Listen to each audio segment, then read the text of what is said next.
हिमाचल सिंह। प्रधानमंत्री नरेंद्र मोदी, गृह मंत्री अमित शाह और एनएसए अजीत डोभाल की जो रणनीति है आतंकवादियों को खत्म करने की, जिसके तहत जैगवुड ऑपरेशन में जो रियाज नायकू मारा गया, उसके मारे जाने के बाद ही जो पाकिस्तान के आका हैं सलाउद्दीन, वो किस तरीके से गिड़गिड़ा रहे हैं, वो किस तरीके से कह रहे हैं कि बहुत दिली सदमा लगा है उनको और दुश्मन का जो पलड़ा है वो भारी पड़ रहा है। यानी कि भारत के आगे उन्होंने घुटने टेक दिए हैं। लेकिन भारत सरकार ऐसे आतंकवादियों को बख्शने के मूड में बिल्कुल भी नहीं है और लगातार इन पर कार्रवाई चल रही है। घुसपैठ को रोकने के लिए भी अजीत डोभाल ने जो हमारे सेना के टॉप कमांडर हैं उनसे बात की और हाई लेवल मीटिंग में ये कही गई है कि बिल्कुल भी किसी भी आतंकवादी को बख्शा नहीं जाएगा और जो अभी तक कश्मीर में आतंकवाद फैला रहे थे उनका खात्मा जल्द ही किया जाएगा, जो लोग भी वहां पर हैं। और अब इससे कितना बड़ा सदमा जो लगा है सलाउद्दीन को कि वो कह रहे हैं कि दुश्मन का पलड़ा भारी पड़ा है। तो जिस तरीके से भारत सरकार कार्रवाई कर रही है और पाकिस्तान अधिकृत कश्मीर को लेकर भी जो भारत सरकार ने अपने संकेत दे दिए हैं, जिस तरीके से कार्रवाई चल रही है, इससे अब पूरे पाकिस्तान की कमर टूट चुकी है। पूरे पाकिस्तान के जो आका थे, जो पाकिस्तान में बैठे आतंकवादी थे, उनकी भी कमर टूट गई है। और इसी विषय पर चर्चा के लिए हमारे साथ हैं डॉक्टर पवन त्यागी, जो संघ विचारक हैं। सर, आपका बहुत बहुत स्वागत है हमारे चैनल पर। सर, पाकिस्तान में जो बैठे आतंकवादियों के आका, अगर बात करें हिजबुल मुजाहिदीन का जो प्रमुख है सलाउद्दीन, किस तरीके से उसके टॉप कमांडर जो रियाज नायकू है, उसके मरने पर वो आंसू बहा रहे हैं और कह रहे हैं मुझे दिली सदमा लगा है। देखिए, वास्तव में आतंकवादियों के मुंह से पहली बार ऐसी सुनने को मिला है कि वो सदमे में हैं। आज तक तो उनकी दहशत के मारे ये होता था कि वो उल्टा हमें चिढ़ाते थे कि देखिए हमने ऐसा कर दिया, अब कुछ करके दिखाइए। और हमारे भारत में ऐसे दृश्य देखे जाते थे कि उनका जनाजा निकलता था तो सैकड़ों की भीड़ निकलती थी, उसमें पुष्प वर्षा होती थी और ये मानवाधिकार कार्यकर्ता उनकी मानवाधिकारों की दुहाई दे करके ऐसे वीडियो और फोटो दिखाते थे। ये देखिए उसकी माँ है, ये देखिए ये उसका पिता है, ये टेलर था, ये मास्टर था, ये गरीब था, और इस तरह के दृश्य क्रिएट करने की कोशिश करते थे जैसे एक बेचारा मारा गया। लेकिन अब मोदी सरकार का जो निर्णय है, उसने तय कर दिया है कि इस देश की सेना के विरुद्ध और इस देश के विरुद्ध यदि कोई एक्टिविटी करेगा तो उसको कुत्ते की मौत मारा जाएगा। और पहली बार ऐसा हुआ है कि रियाज नायकू जो मारा गया, उससे क्यों, असल में आप देखिए कि ये जो सरगना सैयद सलाउद्दीन है, ये बहुत भयंकर आतंकवादी है, कोई छोटा मोटा नहीं है। पूरी घाटी में इसने पिछले कई सालों से युवकों को भर्ती किया और उसमें स्पेशली पढ़े लिखे युवकों को भर्ती किया, जिसमें डॉक्टर थे, इंजीनियर थे, एमएससी, बीएससी। और इसका टारगेट ही ये था कि ऐसे लड़कों को आतंकवादी बनाया जाए जिससे कि और ज्यादा युवाओं को जोड़ने में सहायता मिले और भारत को बदनाम कर सके कि वहां का युवा सरकार के विरुद्ध हथियार उठा रहा है। लेकिन अब भारत सरकार ने जब तय किया है और भारत की सेना ने जब दिखा दिया है कि अब ये कुत्ते की मौत मारे जाएंगे। आपने देखा होगा कि ये रियाज नायकू जब मारा गया, अब तक इनके जनाजे निकलते थे, अब इनका जो है कुत्ते की मौत ले जाकर के डंडे पे लटका कर उसकी लाश को और खदेड़ करके पुलिस सेना के जवान ले जा रहे हैं। पहली बार भारत सरकार ने तय किया है कि इनके जो डेड बॉडी है आतंकवादियों की, जब उसका कोई धर्म नहीं होता, सारे मानवाधिकार कार्यकर्ता, सारे मौलाना सैयद जितने भी लोग हैं, ये बोलते हैं साहब आप एक विशेष धर्म को बदनाम करते हो, किसी एक का कोई धर्म थोड़ी होता आतंकवाद का। जब आतंकवाद का धर्म नहीं होता तो सेना के अधिकारी ये कहते थे भाई फिर मिट्टी का तेल डालकर इन्हें क्यों नहीं जला देते। तब जलाने के नाम पर कहेंगे नहीं साहब, इनको तो सुपुर्दे खाक करना चाहिए, इनको जो है दबाना चाहिए। अरे भाई दबाएं क्यों? हो सकता है ये हिंदू हो सकता है ये कोई हो, धर्म जब नहीं है तो इसका एक ही धर्म है कि ये दहशतगर्द हैं और इस दहशतगर्दों से हमदर्दी रखने वाले भी दहशतगर्दों के साथी हैं। और इसलिए सरकार ने एक जब डिसीजन लिया कि अब इनकी डेड बॉडियां किसी को नहीं दी जाएगी, सेना अपने हिसाब से इनको ठिकाने लगाएगी। एक कुत्ते को जैसे ठिकाने लगाया जाता है, ठीक इसी तरह अब जब इनकी डेड बॉडियों को खींचते खिचड़ते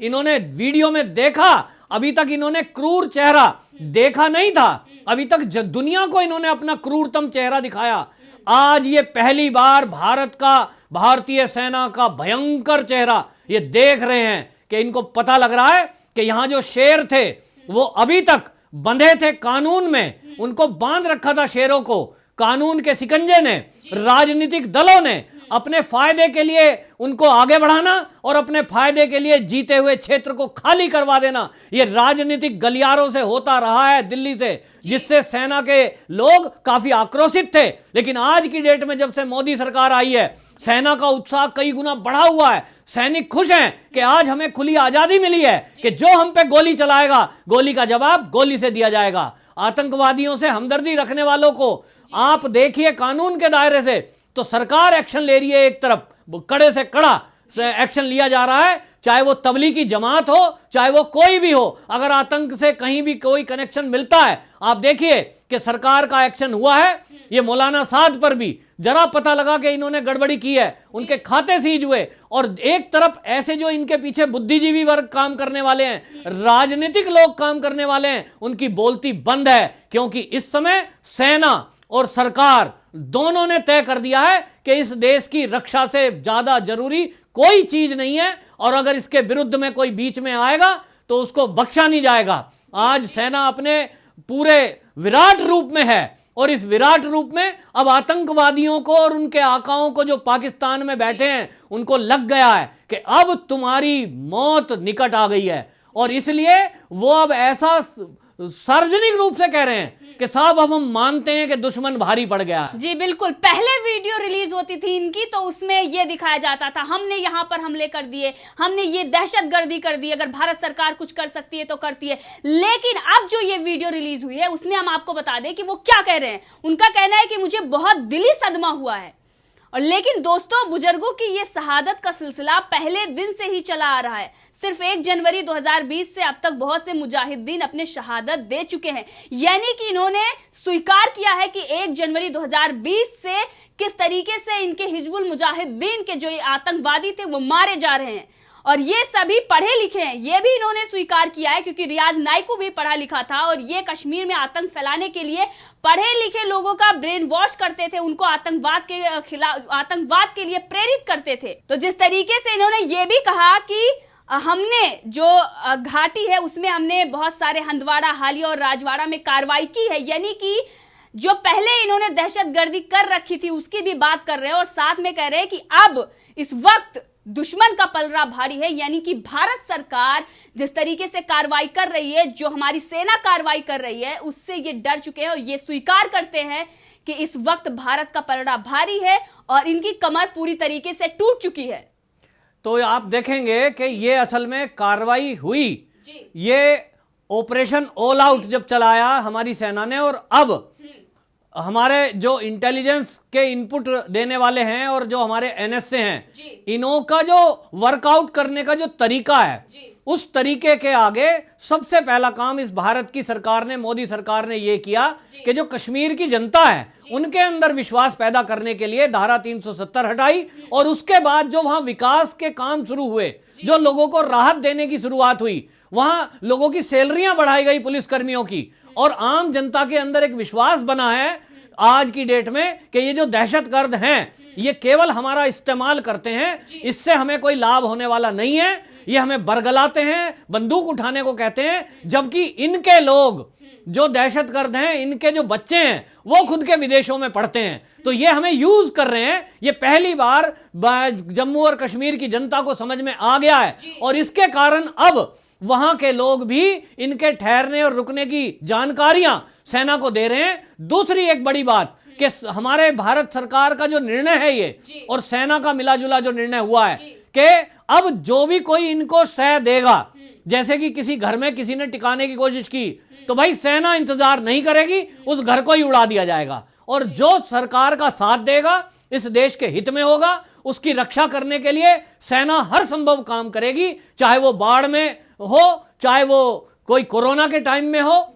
देखेंगे कि जम्मू और कश्मीर के अंदर कोरोना के टाइम में स्पेशल हवाई जहाज से वहां के छात्रों को लाया गया, कोरोना के टाइम में वहां की सेवा में जो सेना की मेडिकल टीम है वो लगी हुई है। तो एक मैसेज जनता को गया है कि ये सरकार हमारे हित की सरकार है, और ये आतंकवादी केवल हमें यूज करते हैं, दहशतगर्दी करते हैं और यहां खून खराबा करते हैं। इसलिए अब आतंकवादियों की कमर टूट चुकी है और पाकिस्तान और चाइना को भी अब सबक सिखाने के लिए हमारी सेना का उत्साह बढ़ा हुआ है। बिल्कुल, पाकिस्तान भी डरा हुआ है, उसने भी अपनी पेट्रोलिंग बढ़ा दी है। उसके वायुसेना के जो प्लेन है वो लगातार पेट्रोलिंग कर रहे हैं, गश्त लगा रहे हैं। तो पीओके के लिए, पाकिस्तान अधिकृत कश्मीर के लिए जो कार्रवाई हो रही है उससे भी पाकिस्तान बौखलाया हुआ है और उसका पालन पोषण करने वाला जो चाइना है उसके सर पर भी गाज गिर गई है, क्योंकि WHO ने भी स्वीकार कर लिया है कि कोरोना वायरस फैलाने में वुहान का बहुत बड़ा हाथ है और बहुत बड़ी भूमिका निभाई है वुहान मार्केट ने। जय हिंद, जय भारत।